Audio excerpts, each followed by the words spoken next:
lot of highs and lows being in Auckland, not just on the field, but definitely off it. There's a lot I learned.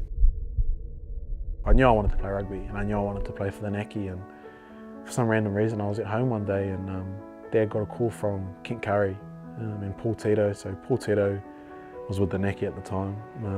He's a Taranaki rugby legend, and Kent Curry's like a development manager for the Chiefs.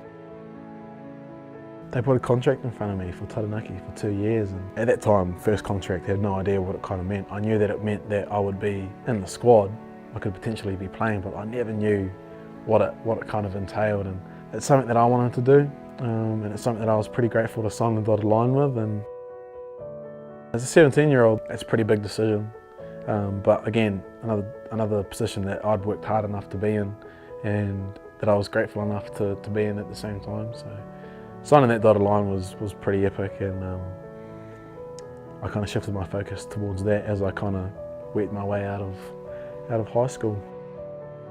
I kind of felt that feeling again when I was 10 years old, of running out onto that stadium with 20 people out there thinking that it was packed, you know, like it was just, it took me back there, and that's the feeling that I kind of held back onto, so it ignited my flame again.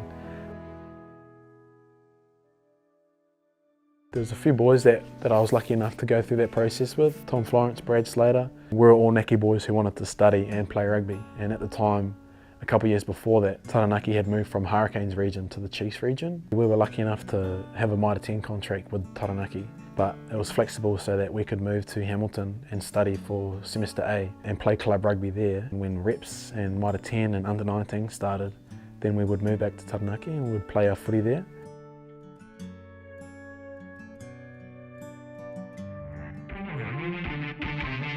I thought that New Zealand 20s for me was far-fetched for me. 20s is 2-3 years above me, there's not a chance.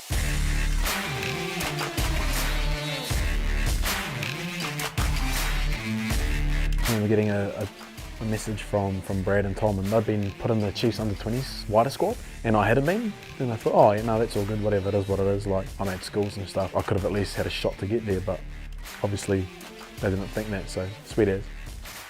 I remember, you know, as any person in their last year of school, they'll be in Gisborne going out rhythm and R&B and whatnot. I remember purposely going to sleep early on Christmas Eve, waking up at 10 PM and then doing a gym session for about 3 or 4 hours. That for me was like putting myself in a place where I knew everyone else, my competition was on the piss, they were drunk, you know, stuff like that. But they weren't me, they weren't in their garage at 1, 2 AM, blowing ass on New Year's Eve.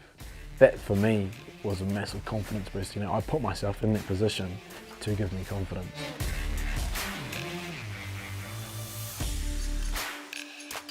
My flame got larger, and when I moved to Hamilton, the lady that I lived with, Lynn, she came in and she was like, oh, they need another number at training, at Chiefs 20s training, can you go down?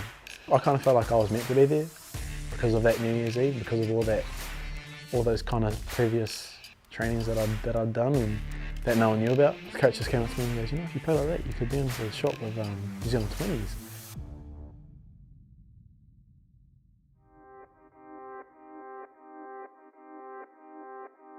To me, I felt like I was kind of shipping back to that player that I was before I went to Kings. I knew that that was a good player, and I knew that I still had it in me, so my flame got even larger. It was a big confidence boost for me, and I didn't place much pressure on myself because I was more the underdog at that stage. And I remember going to uni one day, this was a couple of weeks later, going to uni, and I got a call from an unknown number. Oh, this must be alright. Picked up my phone, hello, Ciarahn speaking, and it ended up being Willie Rickards. Willie Rickards was New Zealand 20s backs coach at the time, and he was also the assistant coach for the Taranaki Bulls that I'd signed with as well. So, and he was like, hey look, we're going to select you to come to Australia with us to play Australia, Fiji and Samoa. I'm not selecting you because you're part of the Naki, I'm selecting you because you're the next best.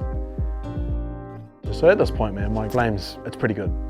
And to make it even better, I was lucky enough to get pulled in to train with the big boys, the Chiefs, throughout that period. And you know, I was rubbing shoulders with All Blacks on a day-to-day basis, and it kind of again took me back to that feeling of being a kid and opening up that Weetbix box and seeing all these cards, and here they are right in front of me, you know. So that for me was another proud moment, and I suppose those are the things that you kind of live for, and like to play with them, to play against them, to train with them.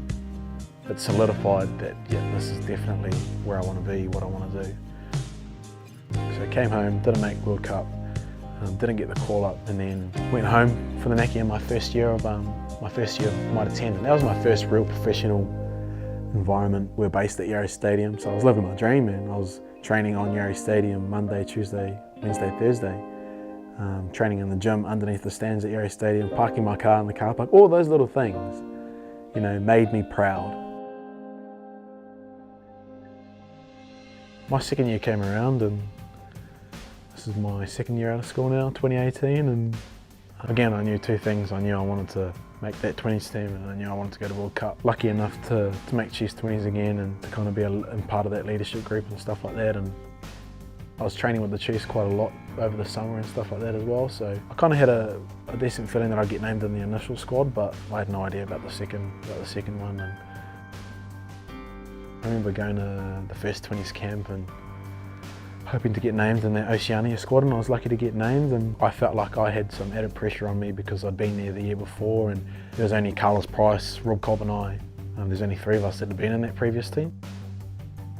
We kind of had that experience from the year before, and although I didn't expect to be named, I kind of felt like I had a lot to add value to that team.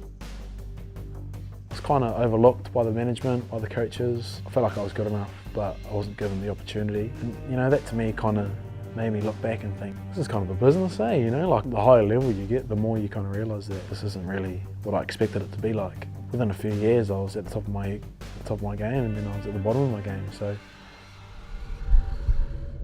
I'll admit that I wasn't in the best form, and I remember always having highest hopes to get a phone call after we came back from Aussie, and